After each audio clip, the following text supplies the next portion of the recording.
दो लोग थे,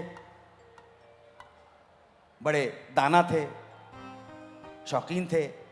वो मीर तकी मीर के पास पहुंचे, सलाम दुआ हुई, पूछा जी आने का सबब। कहले सर आपका कहा हुआ सुनने आए हैं, आपका कहा हुआ सुनने आए हैं। तो मीर ने कहा मियां मेरा कहा हुआ समझ में नहीं आएगा। मीर ने कहा मियां मेरा कहा हुआ समझ में नहीं आएगा। तो वो दोनों बोले हुजूर अनवरी और खाकानी का कलाम समझ लेते हैं। ये बहुत दकीक उर्दू में लिखते थे, पर्शियन के बहुत बड़े। अनवरी और खाकानी का कलाम समझते थे, गोया आपका फरमाया हो क्यों नहीं समझेंगे। तो मीर ने कहा उनका कलाम समझने की लुगत मौजूद है, डिक्शनरी मौजूद है, लेकिन अगर मीर का कहा हुआ समझना है तो तुम्हें जामा मस्जिद की सीढ़ियों पर बैठना पड़ेगा, अहले उर्दू को समझना पड़ेगा। ये अहले उर्दू क्या है।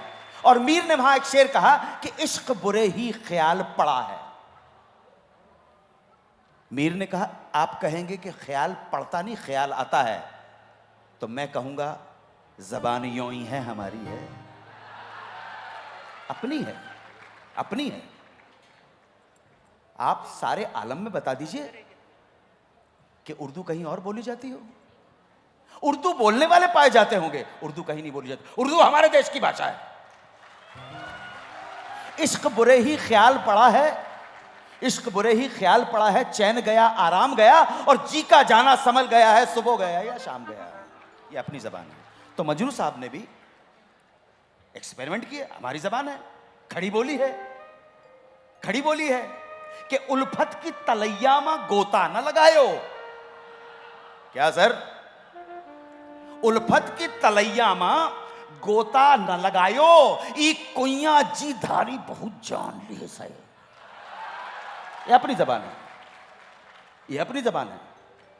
अरे भाई कभी तो देख लेगा खिड़की से झांकू, अरे भाई कभी तो देख लूंगा खिड़की से झांको, अपन भी तेरे घर के सामने नीम के पेड़ की तरह गड़ेला है।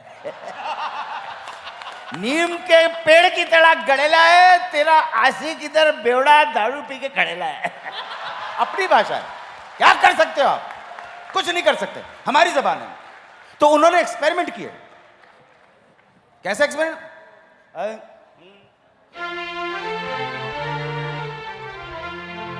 अरे नजर लागी राजा तोरे बंगले पे, नजर लागी राजा तोरे बंगले पे, नजर लागी राजा तोरे बंगले पे। जो मैं होती राजा चंपा चमेलिया, चमेलिया होती राजा चंपा चमेलिया, जो मैं होती राजा चंपा चमेलिया, जो मैं होती राजा चंपा चमेलिया। लिपट रहे थी राजा तोरे बंगले पे, लिपट रहे थी राजा तोरे बंगले पे, नजर लागी राजा तोरे बंगले पे, नजर लागी राजा तोरे बंगले